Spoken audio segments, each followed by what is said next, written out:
ನಮಸ್ಕಾರ, ನಾನು ನಿಮ್ಮ ಸಿಹಿ ಕೈ ಚಂದ್ರು. ಈ ಕಾರ್ಯಕ್ರಮವನ್ನು ನೋಡ್ತಾ ಇರುವಂಥ ಎಲ್ಲರಿಗೂ, ರೇಡಿಯೋ ಸಿಟಿಯ ಕೇಳುಗರೆಲ್ಲರಿಗೂ ಹೊಸ ವರ್ಷದ ಶುಭಾಶಯಗಳು, ಸಂಕ್ರಾಂತಿ ಹಬ್ಬದ ಶುಭಾಶಯಗಳು. ಮೊದಲನೇದಾಗಿ ನಾನು ನಮ್ಮ ವೀಕ್ಷಕರಿಗೆ ಧನ್ಯವಾದಗಳನ್ನು ಹೇಳೋಕ್ಕೆ ಇಷ್ಟಪಡ್ತೀನಿ. ಯಾಕಂದರೆ ಅವರು ಈ ಕಾರ್ಯಕ್ರಮನ ನೋಡಿ ಇಷ್ಟಪಡದೇ ಇದ್ದರೆ ಇಷ್ಟು ಯಶಸ್ಸು ನಮಗೆ ಸಿಗ್ತಾ ಇರಲಿಲ್ಲ. ಸೊ ಹಾಗಾಗಿ ಬೊಂಬಾಟ್ ಭೋಜನದ ಎಲ್ಲ ವೀಕ್ಷಕರಿಗೆ ಧನ್ಯವಾದಗಳು. ಹಾಗೆಯೇ ನಾನು ಇಡೀ ತಂಡಕ್ಕೆ ಥ್ಯಾಂಕ್ಸ್ ಹೇಳೋಕ್ಕೆ ಇಷ್ಟಪಡ್ತೀನಿ. ಯಾಕೆಂದರೆ ಧನ್ಯವಾದಗಳು ಯಾಕೆ ಹೇಳಬೇಕು ಅಂದರೆ, ಒಂದು ಕೆಲಸ ಆಗಬೇಕು ಅಂದರೆ ಒಬ್ಬನ ಕೈಲಿ ಆಗೋದಿಲ್ಲ. ಅದಕ್ಕೆ ಒಂದಷ್ಟು ಜನ ಸೇರಿಕೊಂಡಾಗಲೇ ಆ ಕೆಲಸ ಚೆನ್ನಾಗಾಗೋದು. ಆ ಥರ ನನ್ನ ಟೀಮ್ ಏನಿದೆ, ಅದು ನನ್ನ ಅಸಿಸ್ಟೆಂಟ್ ಡೈರೆಕ್ಟರ್ ಆಗಿರ್ಬೋದು, ನಮ್ಮ ಕ್ಯಾಮರಾಮನ್ಗಳಾಗಿರ್ಬೋದು, ಸೌಂಡ್ ರೆಕಾರ್ಡಸ್ಟ್ ಆಗಿರ್ಬೋದು, ಮೇಕಪ್ ಪರ್ಸನ್ ಆಗಿರ್ಬೋದು, ಅಥವಾ ನನ್ನ ಅಸಿಸ್ಟೆಂಟ್ ಕುಕ್ ಆಗಿರ್ಬೋದು, ಪ್ರೊಡಕ್ಷನ್ ಮ್ಯಾನೇಜರ್ ಆಗಿರ್ಬೋದು, PR ಆಗಿರ್ಬೋದು, ಇವರೆಲ್ಲರೂ ಕೂಡ ತುಂಬ ಪ್ರೀತಿಯಿಂದ ಕೆಲಸ ಮಾಡಿರೋದ್ರಿಂದ ಈ ಕಾರ್ಯಕ್ರಮ ಇಷ್ಟು ಚೆನ್ನಾಗಿ ಮೂಡಿ ಬರ್ತಿರೋದು. ಹಾಗಾಗಿ ಅವಾಗ ಎಲ್ರಿಗೂ ಕೂಡ ನಾನು ಧನ್ಯವಾದಗಳನ್ನು ಹೇಳೋಕ್ಕೆ ಇಷ್ಟಪಡ್ತೀನಿ. ಆ್ಯಂಡ್ ಇದು ನನಗೆ ನಿಜವಾಗ್ಲೂ ತುಂಬ ಖುಷಿ ಕೊಡ್ತಕ್ಕಂಥ ವಿಚಾರ.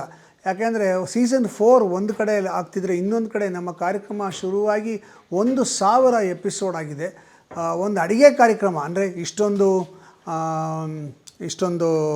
OTT ಪ್ಲ್ಯಾಟ್ಫಾರ್ಮ್ಗಳಿದೆ, ಎಷ್ಟೊಂದು ಚಾನೆಲ್ಗಳಿದೆ, ಸಿನಿಮಾಗಳಿದೆ, ಈ ಎಲ್ಲದರ ಮಧ್ಯೆ ಸೋಷಿಯಲ್ ಮೀಡಿಯಾ ಇದೆ. ಇದೆಲ್ಲದರ ಮಧ್ಯೆ ಒಂದು ಬೊಂಬಾಟ್ ಭೋಜನ ಅನ್ನೋ ಒಂದು ಅಡುಗೆ ಕಾರ್ಯಕ್ರಮವನ್ನು ಜನ ಇಷ್ಟಪಟ್ಟು 1000 ಎಪಿಸೋಡ್ ಆಗೋ ತನಕ ನನಗೆ ಪ್ರೋತ್ಸಾಹ ಕೊಟ್ಟಿದ್ದಾರೆ ಅಂದರೆ ಅದು ನಿಜವಾಗ್ಲೂ ತುಂಬ ಖುಷಿ ಪಡ್ತಕ್ಕಂಥ ವಿಚಾರ. ಹಾಗಾಗಿ ಎಲ್ರಿಗೂ ನಾನು ಮತ್ತೊಮ್ಮೆ ಧನ್ಯವಾದ ಹೇಳೋಕ್ಕೆ ಇಷ್ಟಪಡ್ತೀನಿ. ನಮ್ಮ ಮನೆಯಲ್ಲಿ ತುಂಬ ಸ್ಟಾಕ್ ಮಾಡ್ಕೊಂಬಿಟ್ಟಿದ್ದೀವಿ. ಪಾತ್ರೆಗಳೆಲ್ಲ ಸ್ವಲ್ಪ ಜಾಸ್ತಿ, ಆಮೇಲೆ ಕಬೋರ್ಡ್ಸ್ ಎಲ್ಲ ಜಾಸ್ತಿ, ಮನೆ ಕಿಚನ್ ಥರ ಇರುತ್ತದು. ಮತ್ತು ಇಲ್ಲಿ ಎಲಿಗೆಂಟಾಗಿ ಕಾಣಿಸ್ಬೇಕು ಅಂತ ಬೇರೆ ಮಿನಿಮಮ್ ಐಟಮ್ಸ್ಗಳನ್ನ ಡಿಸ್ಪ್ಲೇ ಮಾಡಿಕೊಂಡು ತುಂಬ ಓಪನ್ನಾಗಿ ಕಾಣಿಸೋ ಹಾಗೆ ಮಾಡ್ಕೊಂಡಿದ್ದೀವಿ. ಹಾಗಾಗಿ ಈ ಕಿಚನ್ಗೂ ನಮ್ಮ ಮನೆ ಕಿಚನ್ಗೂ ತುಂಬ ಡಿಫ್ರೆನ್ಸ್ ಇದೆ. ನಾನು ಮಾಡಿರೋದ್ರೊಳಗೆ ನನಗೆ ಪನ್ನೀರ್ ಬಟರ್ ಮಸಾಲ ಮಾಡಿದ್ದೆ. ಅದು ನನ್ನ ಆಲ್ ಟೈಮ್ ಫೇವ್ರೇಟು. ನಮ್ಮ ಮನೆಯಲ್ಲೂ ಕೂಡ ಅದು ತುಂಬ ಫೇವ್ರೇಟ್ ಎಲ್ರಿಗೂ. ಅದನ್ನು ಮಾಡಿದ್ರೆ ಎಲ್ಲರೂ ಭಾಳ ಖುಷಿ ಪಟ್ಕೊಂಡು ತಿಂತಾರೆ. ನಮ್ಮಲ್ಲಿ ಯಾವುದೇ ಗ್ಯಾದರಿಂಗ್ ಆಗಲಿ, ಫ್ಯಾಮಿಲಿ ಗ್ಯಾದರಿಂಗ್ ಆಗಲಿ, ಸೋಷಿಯಲ್ ಗ್ಯಾದರಿಂಗ್ ಆಗಲಿ, ನಮ್ಮಲ್ಲಿ ಆವಾಗ ಪನ್ನೀರ್ ಬಟರ್ ಮಸಾಲ ಮಾಡು ಚಂದ್ರು ಅಂತ ಹೇಳ್ತಾರೆ. ಆ ಥರ ಮಾಡಬೇಕಾಗಿ ಬರುತ್ತೆ. ಅದು ನನ್ನ ಆಲ್ ಟೈಮ್ ಫೇವ್ರೇಟು. ಯಾಕೆಂದರೆ ಅದು ನಾನು ಮ್ಯಾಥಮೆಟಿಕ್ಸ್ ಫಾರ್ಮುಲಾ ಹಾಕಿ ಮಾಡಿದಂಥ ಒಂದು ರೆಸಿಪಿ. ಅದು ಸುಮ್ಮನೆ ಹಾಗೆ ಮಾಡಲಿಲ್ಲ. ಪನ್ನೀರ್ ಬಟರ್ ಮಸಾಲ ಅಂದರೆ ಒಂದು ಟೊಮೆಟೊ ತೊಗೊಂಡ್ರೆ ಅದಕ್ಕೆ ಎಷ್ಟು ಬೆಳ್ಳುಳ್ಳಿ ಹಾಕಬೇಕು, ಅದಕ್ಕೆ ಎಷ್ಟು ಗೋಡಂಬಿ ಹಾಕಬೇಕು, ಇದೆಲ್ಲ ಒಂದು ಮ್ಯಾಥಮೆಟಿಕ್ಸ್ ಫಾರ್ಮುಲಾ ಮಾಡಿ ಇಷ್ಟು ಟೊಮೆಟೊಗೆ ಇಷ್ಟಿಷ್ಟು ಬೇಕು ಅಂತ ಒಂದು ಫಾರ್ಮುಲಾ ಹಾಕಿದ್ದೀನಿ. ಆ ಫಾರ್ಮುಲಾಯಿಂದ ಮಾಡಿರೋದ್ರಿಂದ ಅದು ವಿಶೇಷವಾದಂಥ ಪನ್ನೀರ್ ಬಟರ್ ಮಸಾಲ. ಸೊ ನನಗದು ಭಾಳ ಇಷ್ಟವಾದ್ದು. ಮತ್ತು ಎಲ್ರಿಗೂ ನನ್ನ ಅಡುಗೆಯನ್ನು ಸವಿದವರು ಎಲ್ರಿಗೂ ಅದು ತುಂಬ ಇಷ್ಟ. ಇನ್ನು ನೋಡಿದ್ದು ತಿಂದಿದ್ದು ಹೊರಗಡೆ ಅಂದರೆ ನನಗೆ ಮಸಾಲೆ ದೋಸೆ ಭಾಳ ಇಷ್ಟ. ಸೊ ಸಾಮಾನ್ಯವಾಗಿ ಹೋಟ್ಲ್ಗಳಲ್ಲಿ ಮಸಾಲೆ ದೋಸೆ ಟ್ರೈ ಮಾಡ್ತಾನೆ ಇರ್ತೀನಿ. ಯಾವುದಾದ್ರೂ ಮಸಾಲೆ ದೋಸೆ ತುಂಬ ಚೆನ್ನಾಗಿದೆ ಅಂತ ಅನಿಸಿದ್ರೆ ಆ ಹೋಟ್ಲ್ ಫಿಕ್ಸ್ ಮಾಡ್ಕೊಂಬಿಡ್ತೀನಿ. ಆ ಏರಿಯಾಗೆ ಹೋದಾಗೆಲ್ಲ ಆ ಹೋಟ್ಲಲ್ಲಿ ಮಸಾಲೆ ದೋಸೆ ತಿನ್ನಬೇಕು ಅಂತ. ಆ ಥರ ಮಸಾಲೆ ದೋಸೆ ನಂಗೆ ಭಾಳ ಇಷ್ಟ. ಒಂದೇನೆಂದರೆ, ನಾನು ತುಂಬ ಓದ್ತೀನಿ, ತುಂಬ ನೋಡ್ತೀನಿ, ತುಂಬ ಕೇಳ್ತೀನಿ ಅಡುಗೆಗಳ ಬಗ್ಗೆ. ಯಾರ ಮನೆಗಾದರೂ ಹೋದರೆ ಅವ್ರ ಮನೇಲಿ ಏನೋ ಕೊಟ್ಟು ತಿನ್ನೋಕ್ಕೆ ಕೊಟ್ಟರೆ ಅದನ್ನು ತಿಂದು ಅದು ಚೆನ್ನಾಗಿದ್ದರೆ ಇದು ಹೇಗೆ ಮಾಡಿದ್ರಿ ಅಂತ ಕೇಳಿಕೊಂಡು ಅದನ್ನು ಮಾಡಿ ಇದೆಲ್ಲ ಪ್ರಯೋಗ ಮಾಡಿ ಅದನ್ನು ಇಲ್ಲಿ ಬಂದು ಅಂತ ತೋರಿಸ್ತೀನಿ. ಕೆಲವು ಸತಿ ಓದಿದಾಗ ಅಡುಗೆ ಚೆನ್ನಾಗಿದೆ ಅನ್ಸಿದ್ರೆ ಅದನ್ನು ಅಡುಗೆ ಮಾಡ್ತೀನಿ. ಕೆಲವು ಸತಿ ನಾನೇ ಕ್ರಿಯೇಟ್ ಮಾಡ್ತೀನಿ. ಸೊ ಈ ಒಂದು ಪ್ರೋಸೆಸ್ಸು ಪ್ರತಿನಿತ್ಯ ನಡೀತಾನೇ ಇರುತ್ತೆ.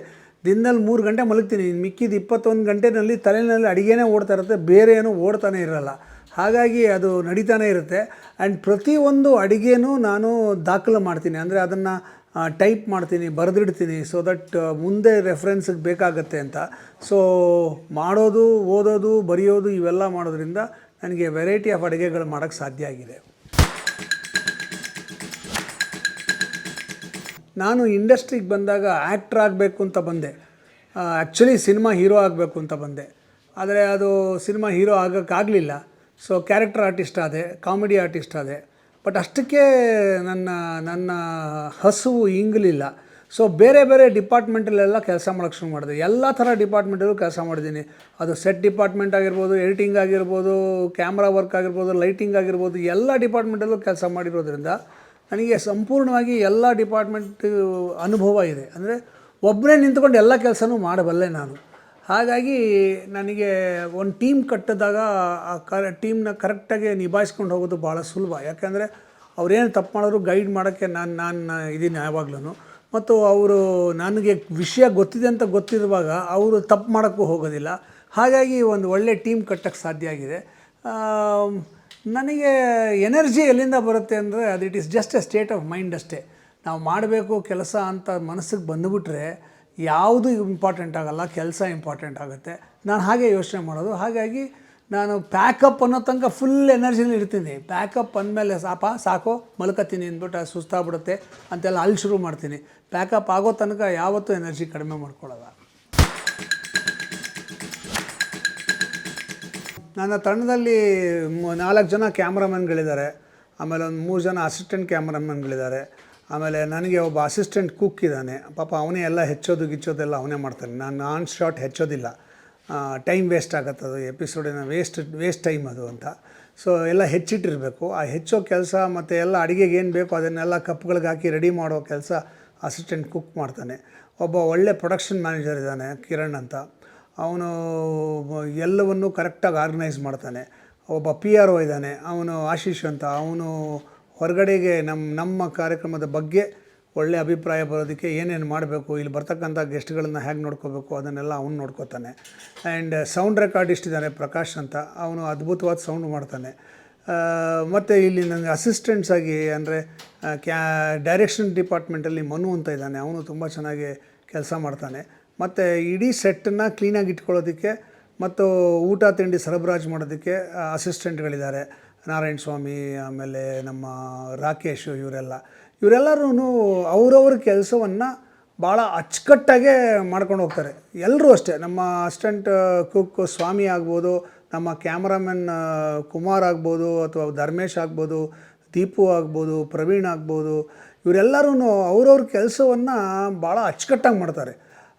ನಮ್ಮ ಕ್ಯಾಮ್ರಾ ಅಸಿಸ್ಟೆಂಟ್ಗಳಿಗೂ ಕೂಡ ಪುರುಷೋತ್ತಮ, ದಿಲೀಪ್ ಇವರೆಲ್ಲ ಬೆಳಗ್ಗೆ ಶೂಟಿಂಗ್ ಶುರು ಆಗೋದಕ್ಕೆ ಫಸ್ಟ್ ಬರೋದೇ ಅವ್ರು ಬಂದು ಕ್ಯಾಮ್ರಾದನ್ನೆಲ್ಲ ಕ್ಲೀನ್ ಮಾಡಿ ಅಲ್ಲಿಂದ ಸ್ಟಾರ್ಟ್ ಆಗುತ್ತೆ ಅವ್ರ ಕೆಲಸ. ಅದನ್ನು ಅಚ್ಚುಕಟ್ಟಾಗಿ ಮಾಡ್ತಾರೆ. ಅಂದರೆ ನಮ್ಮ ಕೆಲಸ ನಾವು ಸರಿಯಾಗಿ ಮಾಡಿದ್ರೆ ಈ ಟೋಟಲ್ ಕೆಲಸ ಚೆನ್ನಾಗಾಗುತ್ತೆ ಅನ್ನೋದು ನಮ್ಮ ಗ್ರೂಪಿನ ಫಿಲಾಸಫಿ. ಸೊ ಹಾಗಾಗಿ ಎಲ್ಲರೂ ಅವ್ರವ್ರ ಕೆಲಸವನ್ನು ಶ್ರದ್ಧೆಯಿಂದ ಮಾಡ್ತಾರೆ. ನಾನು ನನ್ನ ಕೆಲಸನ ಶ್ರದ್ಧೆಯಿಂದ ಮಾಡ್ತೀನಿ. ಸೊ ಎಲ್ಲರ ಕೆಲಸ ಒಟ್ಟಾಗಿ ಸೇರಿಕೊಂಡಾಗ ಕಾರ್ಯಕ್ರಮ ಚೆನ್ನಾಗಿ ಬರುತ್ತೆ. ದಟ್ ಈಸ್ ದ ರಿಸಲ್ಟ್ ಅಷ್ಟೇ.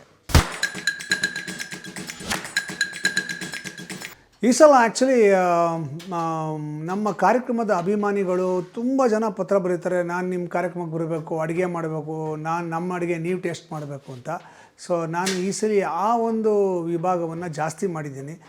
ವಾರದಲ್ಲಿ 4 ದಿವಸ ನಮ್ಮ ಕಾರ್ಯಕ್ರಮದ ಅಭಿಮಾನಿಗಳಿಗೆ ಇಲ್ಲಿ ಬಂದು ಅಡುಗೆ ಮಾಡುವಂಥ ಅವಕಾಶ ಇದೆ. ಅದಕ್ಕೆ ಕೈ ರುಚಿ ಅಂತ ಹೆಸರಿಟ್ಟಿದ್ದೀವಿ. ಸೊ ನಮಗೆ ಪತ್ರ ಬರೆದ್ರೆ ಸಾಕು, ನೀವು ಮಾಡುವ ಅಡುಗೆ ಯಾವುದು ಅಂತ ಕೇಳ್ತೀವಿ. ಆ ಅಡುಗೆ ನಮ್ಮ ಶೋನಲ್ಲಿ ತೋರಿಸಿಲ್ಲದ್ರೆ ಮಾತ್ರ ನಿಮ್ಗೆ ಅವಕಾಶ ಕೊಡ್ತೀವಿ. ಸೊ ಆ ಥರ ಒಂದು ಸಿಸ್ಟಮ್ ಮಾಡ್ಕೊಂಡಿದ್ದೀವಿ. ಬಹಳಷ್ಟು ಜನ ನಮಗೆ ಪತ್ರಗಳು ಬರೀತಾ ಇದ್ದಾರೆ, ಕಾಂಟ್ಯಾಕ್ಟ್ ಮಾಡ್ತಾಯಿದ್ದಾರೆ. ಸೊ ಅವ್ರೆಲ್ರಿಗೂ ಕೂಡ ಒಂದು ಅವಕಾಶ ಕೊಡಬೇಕು ಅನ್ನೋದು ನಮ್ಮ ಉದ್ದೇಶ. ಸೊ ಅದು ಹೊಸದು ಇಲ್ಲಿ ಮಾಡ್ತಿರೋದು.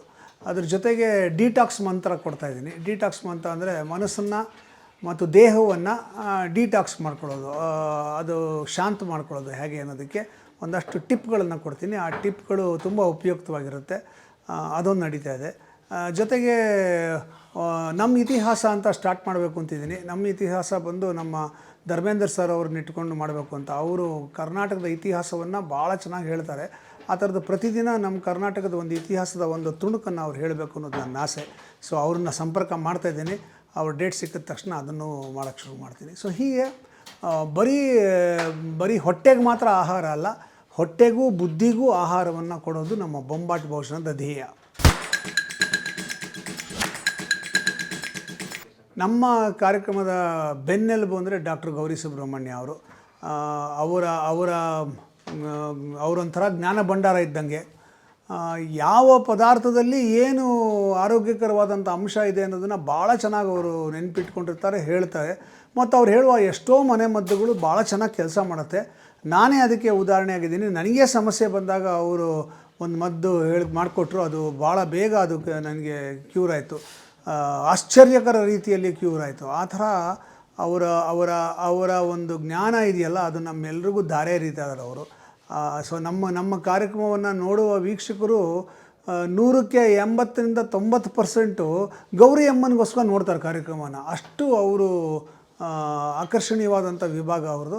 ಸೊ ಹಾಗಾಗಿ ಅವರು ಕೂಡ ನಾ ಹೇಳ್ದಂಗೆ ಆ ಒಂದು ವಿಭಾಗವನ್ನು ಅವ್ರ ಜವಾಬ್ದಾರಿ ಅವರೇ ಅದಕ್ಕೆ ಏನು ಬೇಕು, ಅಡುಗೆ ಏನು ಬೇಕು, ಯಾವ್ದು ಮಾಡಬೇಕು ಅದೆಲ್ಲ ಅವರೇ ತಲೆ ಕೆಡಿಸ್ಕೊಂಡು ರೆಡಿ ಮಾಡಿಕೊಂಡು ಅದೆಲ್ಲ ಬರ್ತಾರೆ. ಸೊ ನಾ ಹೇಳ್ದಂಗೆ ಅವರ ಕೆಲಸವನ್ನು ಭಾಳ ಶ್ರದ್ಧೆಯಿಂದ ಮಾಡ್ತಾರೆ. ಹಾಗೆ ಎಲ್ಲರೂ ನಾನು ಹೇಳಿದ್ರಿಂದ ಅದರಿಂದ ತುಂಬ ಚೆನ್ನಾಗಾಗ್ತಿದೆ. ಗೌರಿ ಅಮ್ಮನವ್ರಿಗೆ ನಾನು ಎಷ್ಟು ಥ್ಯಾಂಕ್ಸ್ ಹೇಳಿದ್ರು ಸಾಲದು. ನಿಜವಾಗಲೂ ಅವರು ನಮ್ಮ ಕಾರ್ಯಕ್ರಮದ ಮೇನ್ ಅಟ್ರಾಕ್ಷನ್ ಅಂದರೆ ತಪ್ಪಲ್ಲ.